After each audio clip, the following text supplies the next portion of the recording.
In high school, I had 5 years of Latin. So by the end of first semester of senior year, I was already accepted to Bowdoin College, and I was going to be a Latin teacher. Well, I went to a New Year's Eve party and met a young man who was an engineering student. And so I got very excited about this and went home and told my parents that I was going to apply to go to engineering school. Northeastern is a co-op school where you go to, your first year you go the full year, then you go 10 weeks in school and 10 weeks in an internship. I was in what they called the think tank, and we were doing a lot of calculations. Then I got to talk to the IBM rep who had recently sold what they were called in those days, an accounting machine to the accounting department. And he saw what I was doing and he said, you know, you could do that on the accounting machine, i.e. computer. So about my middle year, I became ill and dropped out of school. And a year later, I married my children's father.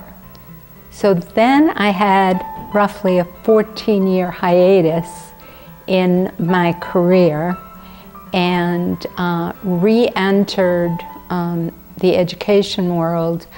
At that time, I realized that I really wasn't an engineer. I'm not a producer of stuff, I'm a theorist. And so I majored in my first love, and that is theoretical math. But somehow, probably with the guidance of the Holy Spirit, I minored in computer science. I did some programming still, but again, because of the theoretical math nature, my expertise and focus was always on databases. I was pretty good at most of the things I did, so I ultimately moved into management, managing very large projects. The very first thing I ever made sure I understood in any company I worked for was how the accounting system works. Because if you understand the accounting system, you're going to know how to make money for the company. And if you make money for the company, they do not care if you are male, female, or otherwise. So that's my personal belief, is the easiest way to overcome these various discriminations is know what the company needs. When I first came to Greeley, I worked with Right to Read and did a lot of literacy work. I read about habitat, and my dad was a carpenter. So I know how to properly swing a hammer. And as Rock Crone would say, I very quickly succumbed to habititis. I think I held all the offices on that board, and while I was president, we needed a new director.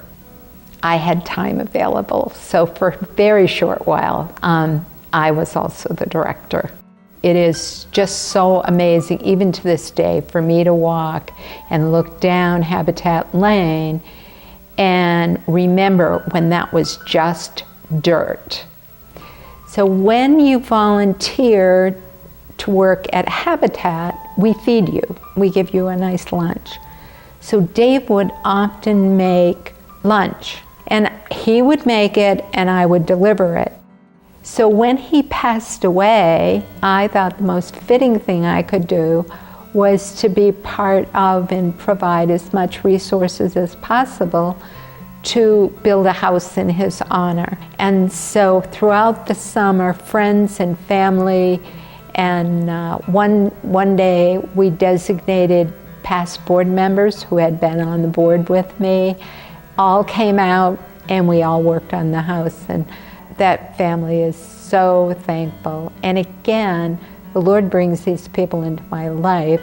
They are the best prayers. She doesn't speak very much English, but when they want to say a prayer for me or for Dave, she says it in Spanish and he does it in English. And it's just terrific.